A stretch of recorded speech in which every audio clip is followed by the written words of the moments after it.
the difference between a CDP and a data product?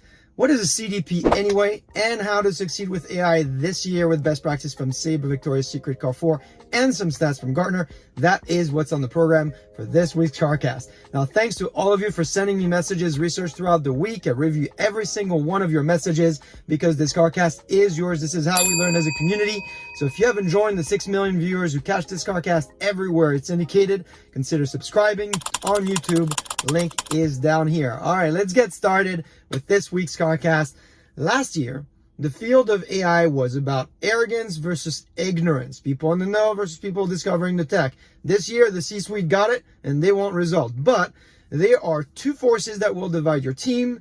Those who will resist and those who will be impatient. And that's why I think this year is going to be about impatience versus resistance. Now, Gartner predicts that throughout this year, 90% of the growth in Gen AI deployments will slow because cost exceeds value. They also forecast that over the next 5 years, decisions made by AI agents without human oversight will cause $100 billion in loss and asset damage.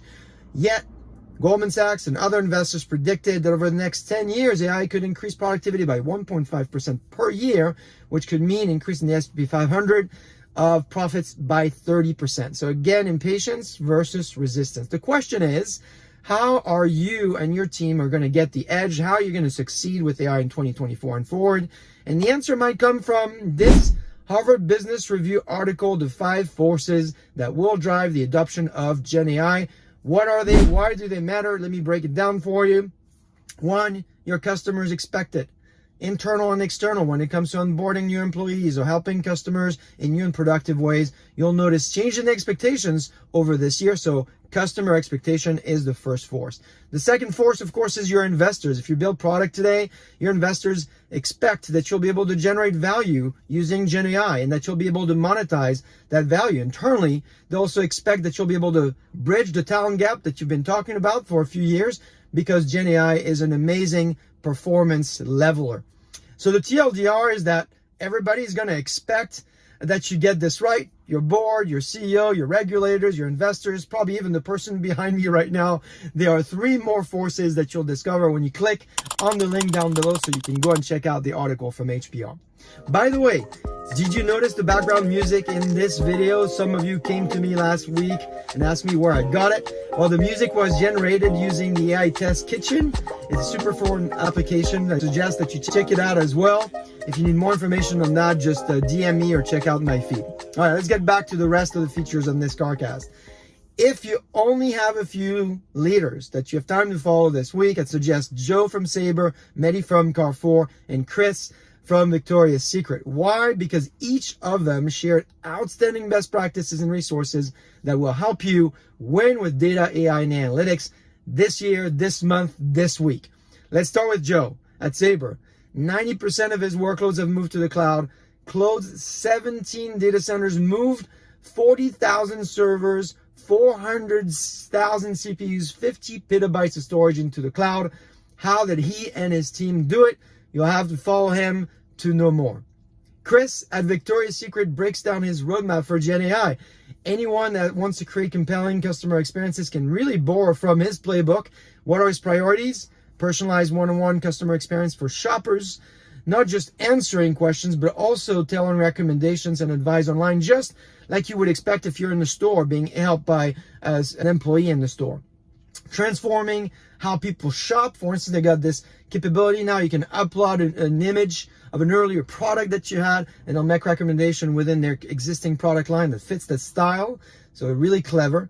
And then Chris also shares some great thoughts about how to optimize the use of AI for internal operations. I'll let you check out the link to my blog and link to this channel so you can get access to his blog. And then finally, Mehdi, who produces a fantastic list of Gen AI resources that he and his team are looking at, that you should also look at if you're looking to build, for instance, custom LMs. To these 3 leaders, I want to say thank you, and I hope that this highlight will make this community want to connect and follow all of you. We often talk about Gen AI, data and analytics in this CarCast, but there's one trend I teed up earlier this week that just got some major validation from Gartner: XDPs. What are XDPs? I'm happy you're asking. It is what I recommend we call purpose-driven data platforms that act as data products for a specific domain. And the most popular version of the XDP, in my opinion, is the CDP. That's the one you're going to be most familiar with right now, Customer Data Platform. Now, this week, Gartner came out with their inaugural Magic Quadrant for CDPs. And if you haven't looked into that, highly recommend that you and your team spend some time on it. And also think ahead, right? The concept of the CDP, in my opinion, is extensible to other domains. That's why I call them XDP. But think about your partners, your suppliers, your employees, your products. They all have the same principle and attributes that your customers have for the CDP concept. You can imagine an EDP, an employee data platform. Now, Gartner doesn't provide much predictions around CDP, but I think there's at least 3 capabilities you need to think about when you think about CDPs, EDPs, PDPs, or XDPs. The first one is this idea of collecting data to unify. And unification really is what's really important here for the next stage, because once you've unified, now you've built a complete understanding so you can activate, right? So it's unify, understand, and activate. And this understanding agreement that you capture typically in semantics is what's going to enable you to activate properly.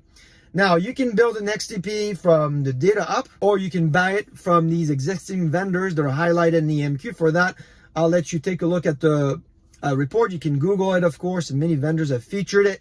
If you are new to the Magic Quadrant methodology, I produced a video specifically for that. I'm going to link it so you can take a look on how to read Magic Quadrant. There is so much more we could be talking about this week, like, for instance, the state of data and AI for leading executives in companies, a new report that my friend Randy Bean and Tom Davenport have published. For instance, did you know that only 42% of these executives and companies have data ethics policies? There's a lot more in the report. You're going to want to check it out to get ready this year. Links in the blog. Follow us on YouTube. I hope this was helpful to you. I will see you next week.